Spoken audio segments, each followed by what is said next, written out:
예수의 전 사역을 함축해 볼 수 있게 하신 말씀은 누가복음 4장 18, 19절에 나오는 말씀일 것입니다.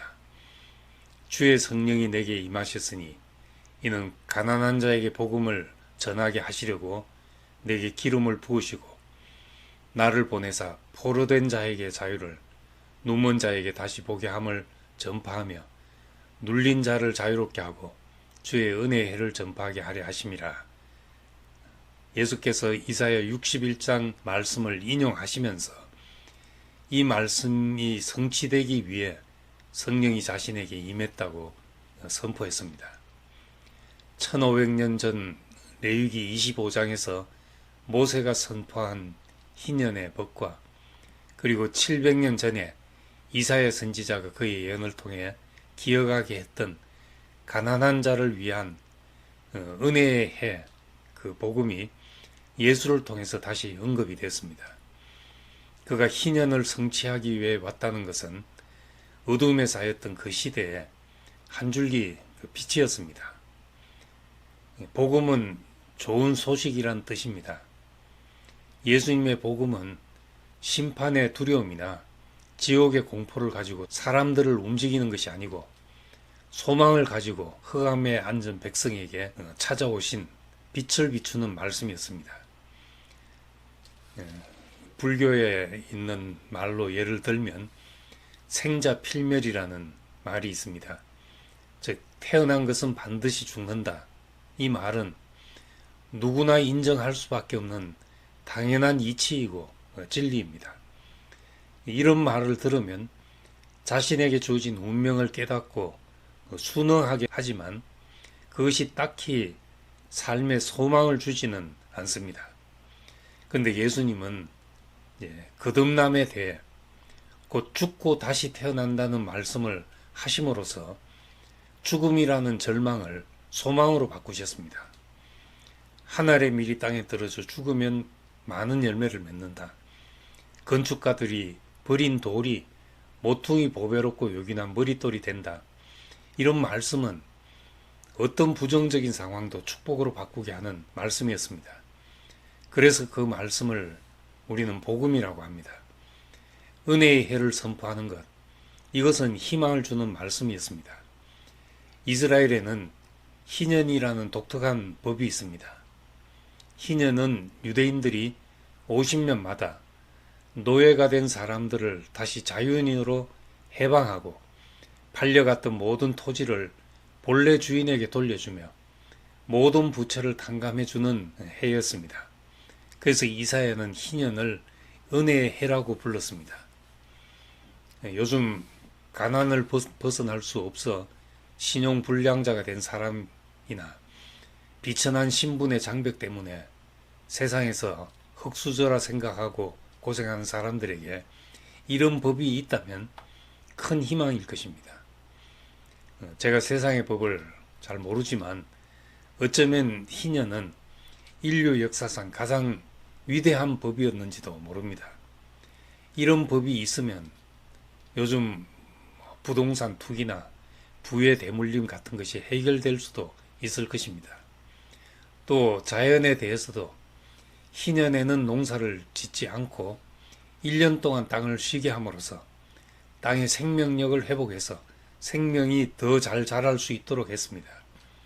그런 면에서 희년의 법은 하나님의 자비와 은혜를 가장 잘 나타낸 법입니다. 이사야가 희년을 여호와의 은혜의 해라고 한 것도 이것 때문입니다. 그러나 현실적으로 오늘날 이런 법이 생겨나긴 참 어렵습니다. 세상에 이상을 제시하는 사람들은 많습니다. 이상을 무조건 쫓을 일이 아니고 실현될 이상인지를 검증해 봐야 합니다. 뜻이 하늘에서 이루어짐 같이 땅에서도 이루어지리다. 좋은 말이지만 어떻게 땅에서도 이루어지는지를 생각해 봐야 합니다. 그래서 예수님은 어떻게 희년을 성취하며 우리의 본래의 기업을 되찾게 하시고 자유자가 되게 하시는가를 우리는 짚어봐야 알 수 있습니다. 예수님이 선포한 희년은 사람들이 기대하던 물질과 소유를 되찾는 해방도 아니고 이사야가 선포한 바벨론에서의 정치적 해방도 아니었습니다.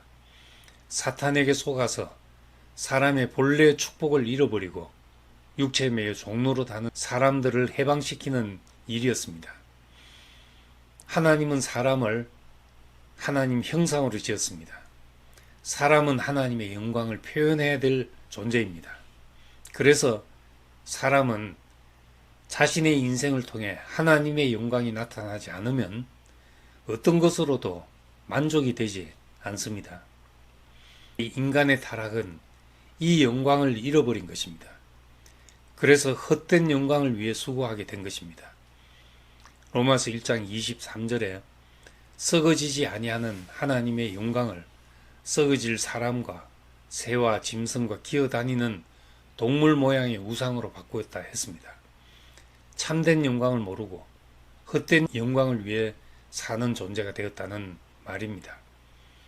히브리서 2장 15절에서는 죽기를 무서워함으로 한평생 매여 종로로 다는 모든 자들을 놓아주려 하셨다고 했습니다. 사람은 먹어야 하고 자야 하고 또 그것을 위해 일해야 하니 사람의 일상은 대부분 생존을 위한 시간입니다. 거기서 더 잘 먹고 더 편안한 집에서 자고 더 돈 잘 벌고 더 폼나는 일을 하려고 하면 더욱 매이게 되는 것입니다. 나이가 드니 사람들을 만나면 건강에 관한 이야기를 많이 합니다. 무엇을 먹으면 어디에 좋고 무엇을 먹으면 안 좋다는 이야기를 하는데 이런 것이 다 육신을 가지고 살기 때문에 어쩔 수 없이 하는 이야기들입니다. 살다가 보면 사람들은 늘 무엇에 매여 있다는 것을 발견하게 됩니다.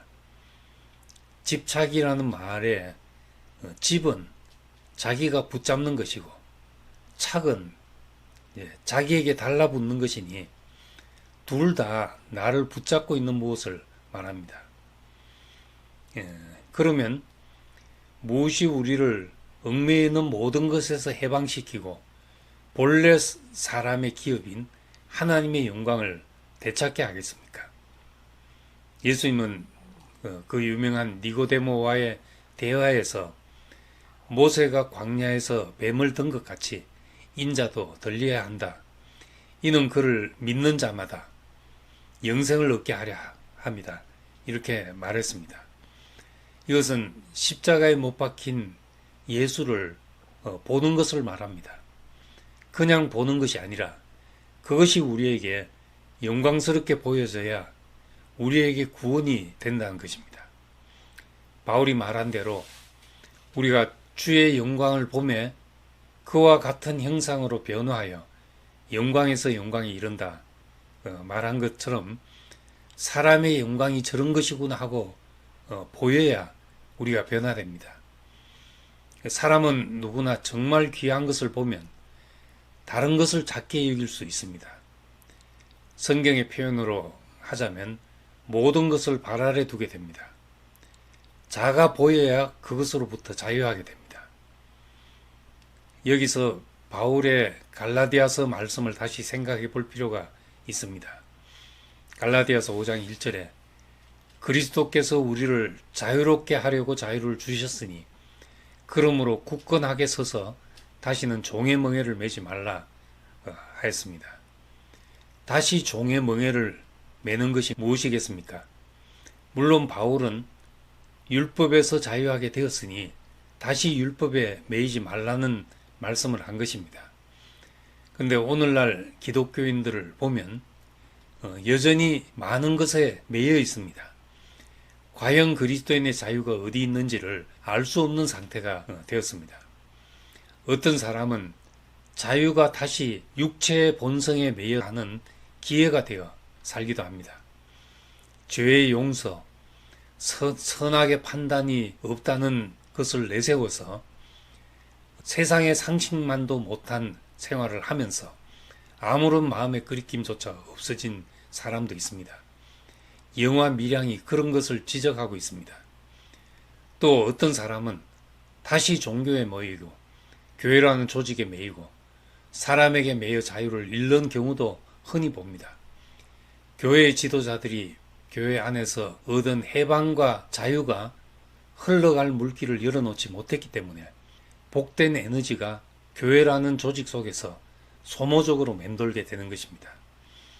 우리는 물질에 매여 종로릇 할 사람도 아니고 성공이나 명예에 매여 종로릇 할 사람도 아니며 또한 종교나 사람에게 매여 종로릇 할 사람도 아닙니다.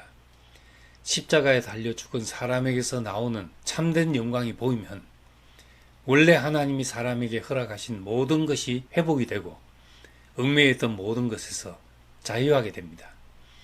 이사야의 표현대로 그분의 손길이 닿는 곳마다 그 영광이 보여질 때마다 죄를 덮어쓰는 대신에 화관을 쓰고 슬픔 대신에 기쁨의 기름을 바르고 근심하는 대신에 찬송의 옷을 입게 될 것입니다. 단지 하나님의 영광이 보여 그 영광에 사로잡힘으로써 다른 어떤 것에도 매이지 않는 자유를 가지게 하는 것이 오늘날 우리에게 주신 희년의 복음입니다. 저는 하나님이 나를 자기 형상으로 지었으면 내게서 자기 형상을 찾으실 것이고 나를 그리스도 안으로 부르셨으면 내게서 그리스도를 찾으시리라는 것을 알게 되었습니다. 이것이 나를 모든 것에서 자유케 하는 말씀이 되었습니다. 내가 원하는 것이나 사람들이 기대하는 것이 없어도 내게서 그리스도가 존귀된다면 그것이 하나님 앞에서 계수되는 인생이라고 생각을 했습니다. 그 이후 저는 모든 염려에서 자유하게 됐습니다.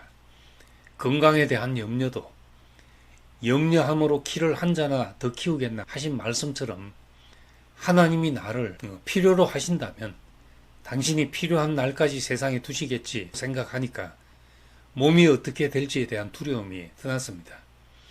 어차피 생로병사의 길을 가는 인생, 그 하나님의 필요 안에 있는 인생으로 자신이 발견되면 내가 나를 염려하고 내가 나를 지키고 하는 문제에서 자유롭게 되는 것입니다. 경제적으로도 곡식 떠는 소의 입에 망을 씌우지 않는다는 말씀처럼 주님을 위해 살아가는 사람을 굶어 죽게 하겠나 생각하니 그 문제에 대해서도 자유로웠습니다. 또한 고린도전서에 사람이 알아주고 인정하는 일이 내게는 매우 작은 일이다 말씀한 것처럼 나를 농사 짓는 일에 미끄럼으로 쓰시든지 건축하는 일에 땅 밑에 묻어서 기초돌로 쓰시든지 하나님의 경륜에 한 점을 보태고 지나가는 것으로 충분하다는 마음이 들었습니다. 그래서 살든지 죽든지 내 몸에서 그리스도가 존귀하게 되기를 원한다 한 것처럼 그리스도가 존귀해지는 목표를 가지면 살고 죽는 문제에서도 자유롭게 됩니다.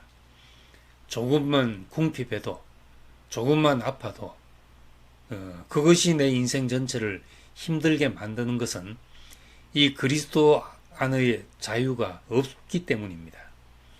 예수께서 선포하신 희년의 축복은 바로 이런 자유입니다. 이 시대의 희년, 내 인생에서 희년이 발견되어서 우리가 사는 날이 은혜의 해가 되고 기쁨의 해가 되기를 소망합니다. 감사합니다.